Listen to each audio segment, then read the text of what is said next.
places like East Asians moved in. And it's basically a term to create a negative connotation on an ongoing and positive process, which is, hey, the neighborhood improved. You see, usually it has to do with white populations displacing other groups of people, which is absolute nonsense, because if you got a movement of like affluent black or Hispanic citizens into an area that was lower class, technically speaking, economically you'd have the same result. It would be gentrified, but the diversity, the racial composition hasn't changed at all. So it really has nothing to do with race. Like, there are plenty of white populations, trust me, I've been part of them, living in, like, East Tampa trailer park, that do not have the money to move around anywhere and would be easily displaced if some rich people moved in next door.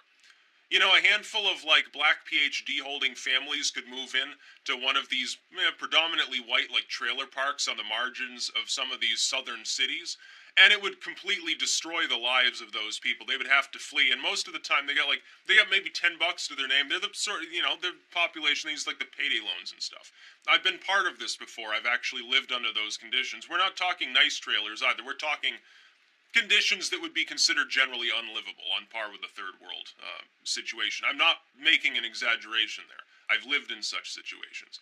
If you're trying to tell me that it's a problem for those groups of people that like white, maybe they've moved in somewhere, you're off your rocker. Trust me, that's not gentrifying anything. But the new thing here, and keep in mind, these are geography professors speculating on this, so they're not even qualified to talk about anthropology, sociology, political science.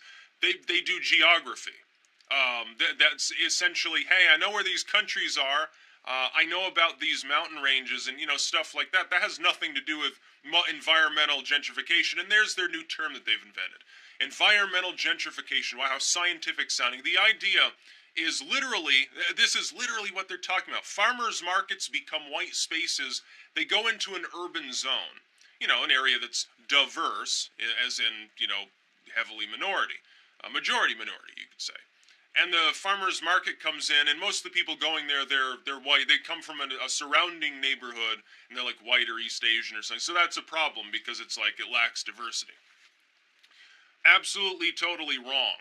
It makes absolutely no sense what you're saying. People will choose to patronize those businesses if they are willing and able to do so. It doesn't matter where they've set up shop. And farmers markets, by the way, they're seasonal. They're not a permanent fixture usually.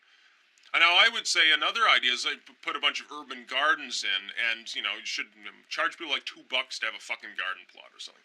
That is a good way to beautify an area, but I mean, if you were to do that, they'd probably say you were gentrifying things.